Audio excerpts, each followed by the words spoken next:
Christian Dutertre, je suis professeur de sciences économiques à l'Université Paris Diderot et d'autre part, j'ai le plaisir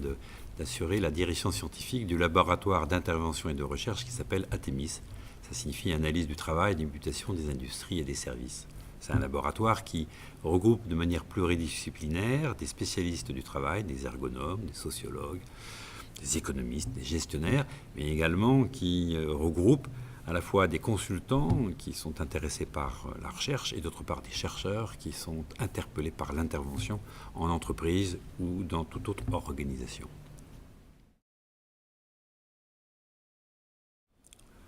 Je dirais le premier élément de mon propos, c'est de dire qu'aujourd'hui, le rapport entre la question de la santé et du travail est une question absolument clé, à la fois pour les personnes elles-mêmes, pour leur propre développement personnel, à la fois pour l'entreprise, l'organisation en général, pour son efficacité, sa capacité de créativité, sa capacité de développement,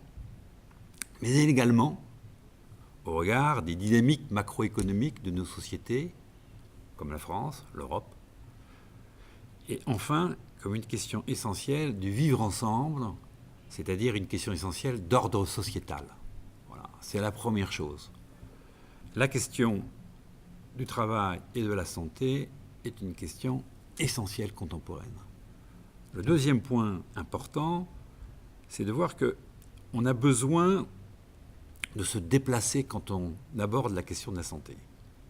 La santé, généralement, quand elle est mise en relation avec le travail, est perçue et conçue comme un coût, comme quelque chose qu'il va falloir réparer, comme quelque chose qui va demander de nouveaux services ou de nouvelles dépenses en termes de médicaments afin d'améliorer cette santé qui a été détériorée par le travail. Ici, l'hypothèse qui est développée, c'est que, bien entendu, la santé peut être détériorée par le travail, mais la santé peut être une ressource, peut se développer à travers le travail. Et c'est ça qui nous apparaît aujourd'hui le plus important. C'est ne considérer la santé comme dans sa négativité, dans son aspect négatif de détérioration, mais de regarder la santé comme une ressource qui peut se développer à l'occasion du travail, et donc une ressource de créativité, de vie. C'est le deuxième point. Changer le regard sur les rapports entre santé et travail, essayer d'analyser en quoi le travail peut être source de vie, de santé, de créativité, que cette créativité se joue au regard des personnes, c'est-à-dire du développement personnel, au regard de la dynamique de l'entreprise, créer de nouveaux services, de nouveaux biens, des associations de biens et de services qui répondent au mieux aux attentes des populations, des entreprises, qui tiennent compte des grands enjeux actuels que représente le développement durable, c'est-à-dire les questions écologiques, la capacité de diminuer les inégalités sociales, la capacité de renouveler les formes de gouvernance des entreprises en favorisant un développement économique au service de l'homme et de l'humanité. C'est le deuxième point, c'est le santé comme ressource, mais c'est aussi une ressource au regard des dynamiques macroéconomiques, c'est-à-dire des dynamiques d'ensemble sur le plan économique, puisque à travers cette ressource, il y a une nouvelle indication, une nouvelle voie qui nous permet d'aborder différemment certains grands enjeux macroéconomiques, à savoir la question des déficits budgétaires et les dépenses sur le plan des maladies, dépenses très importantes à l'heure actuelle, sur le plan des logiques de délocalisation des entreprises et enfin sur la question de la compétitivité, c'est-à-dire de l'impact d'une performance qui permette de stabiliser les entreprises sur les territoires, en Europe, en France, dans les régions,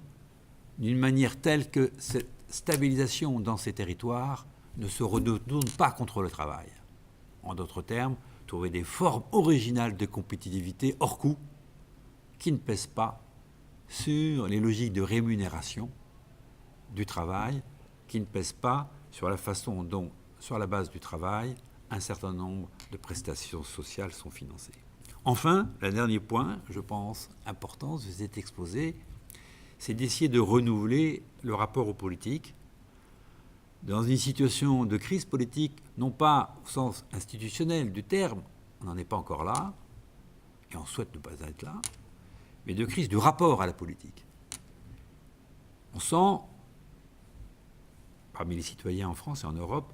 un désengagement de la question du politique, une mise à l'écart du politique qui est dangereuse. Le rapport au travail, le rapport entre santé et travail, est l'occasion de trouver un nouvel engagement politique, de retrouver un nouveau sens à la question des politiques en partant de son engagement professionnel.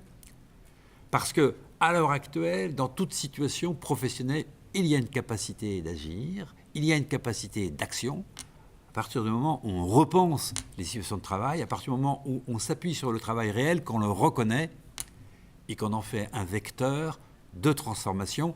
cela permet de trouver des liens avec des enjeux politiques et une façon de traiter le vivre ensemble. Les deux points qui me viennent immédiatement à l'esprit, c'est d'abord la question de l'éthique. Je pense que la santé et le travail posent effectivement la question de l'éthique et un nombre non négligeable de personnes dans cette société, finalement, on relève subissent ou ressentent une souffrance d'ordre éthique dans la mesure où ils sentent que la dynamique économique s'éloigne de l'humanisme, s'éloigne de l'humanité et ressentent le fait que le travail n'est plus considéré. Cette déshumanisation de l'économie, elle est particulièrement interpellante et quand les personnes ont des responsabilités dans les organisations, eux-mêmes sont prises dans une contradiction entre leur capacité d'agir pour transformer cette situation et leur incapacité liée aux difficultés de l'engagement. Ça crée de la souffrance éthique. La question de l'éthique est un point essentiel. Pour s'en sortir, il faut trouver de nouveaux dispositifs, les instituer qui permettent une forme de coopération